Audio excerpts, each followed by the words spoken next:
Hello guys, welcome to my study channel. फिर से chemical balancing equation question लेकर आया हूँ। चलिए देखते हैं।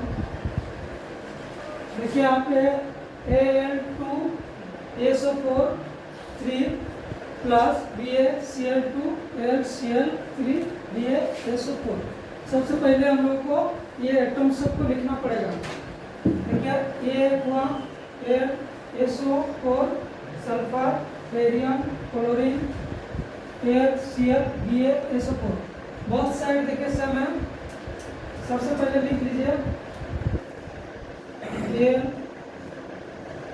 AlSO4।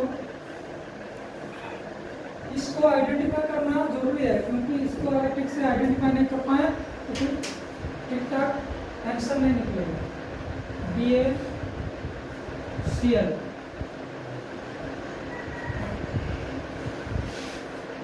क्लियर। चलिए हम लोग फिर कोएफिशिएंट मेथड में हम लोग करते हैं। ABCD पुट करते हैं। Al में A पुट कीजिए, इसमें B पुट कीजिए, इसमें C पुट कीजिए, लेफ्ट साइड D पुट कीजिए। आप ABCD का काम होगा हम लोग का। Al का वैल्यू कितना है? A 2 एटम्स है।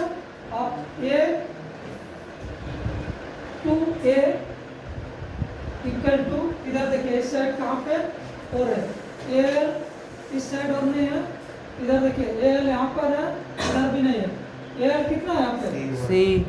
C that's mean 1 C। Okay. SO4 sulphur oxide कितना है यहाँ पे? 3। ये नहीं लेना होगा, ये एटम्स का ही है 4। सल्फर ऑक्साइड ये 3 है, इसका मतलब 3 है।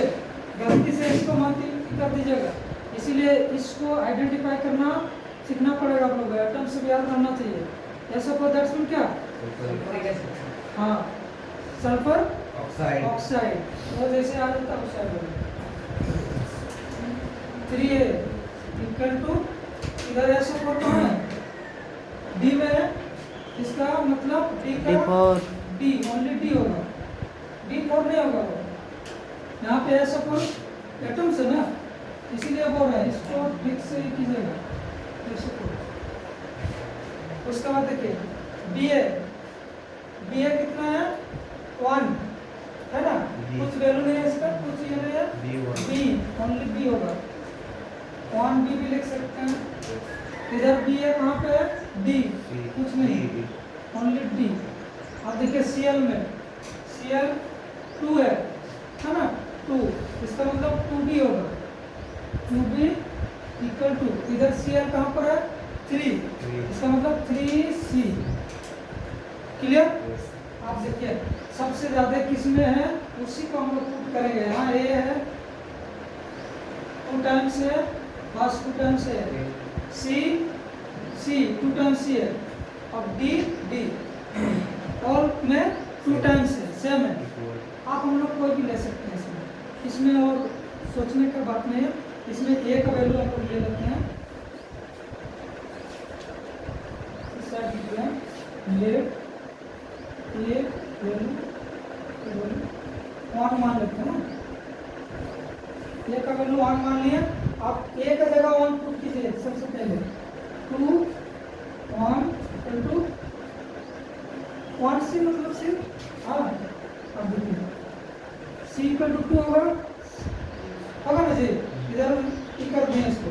C इक्वल टू 2 हुआ, इसका मतलब C का वैल्यू निकल गया। अब कहीं पर लिख के रखिए C का वैल्यू 2 निकला। जैसे निकलेगा आप लिख के रखिए, तब ये करने में सुविधा होगा। अब देखिए फिर A का वैल्यू हम मान रहा, A का वैल्यू 1 D।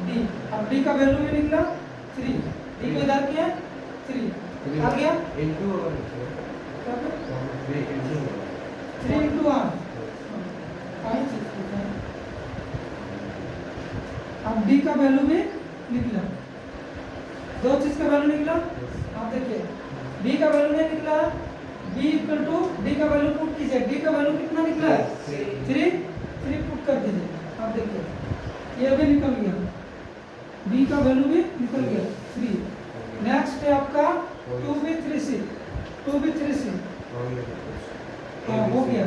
इसमें आप कैलकुलेट करके देखते हैं, इसमें हो सकता होगा 0 होगा। 2 इंटू 3, बी का वैल्यू कितना है 3, इधर 3, सी का वैल्यू कितना है 2। अब देखो 6 6 कट गया, 0 होगा ना, इससे कोई मतलब नहीं है। हम लोग का पहले ही वैल्यू निकल चुका है, अगर उसको हम लोग कैलकुलेट नहीं भी करेंगे तो चलेगा। ए का वैल्यू निकला 1, बी का वैल्यू निकला 3, सी का वैल्यू 2, डी का वैल्यू 3। इसको अरेंज करके लिख लीजिएगा, नहीं तो गलती से ए बी, इसको देखिएगा पहले a equal to 1, b equal to 3, c equal to 2, d equal to 3। आप देखिए पुट कीजिए, 1 की जगह क्या होगा, ए के प्लस में 1 होगा ना, उसके बाद सी का प्लस में क्या होगा 2, बी का प्लस में क्या होगा 3, बी का प्लस में 3 होगा ना जी, डी का प्लस में 3।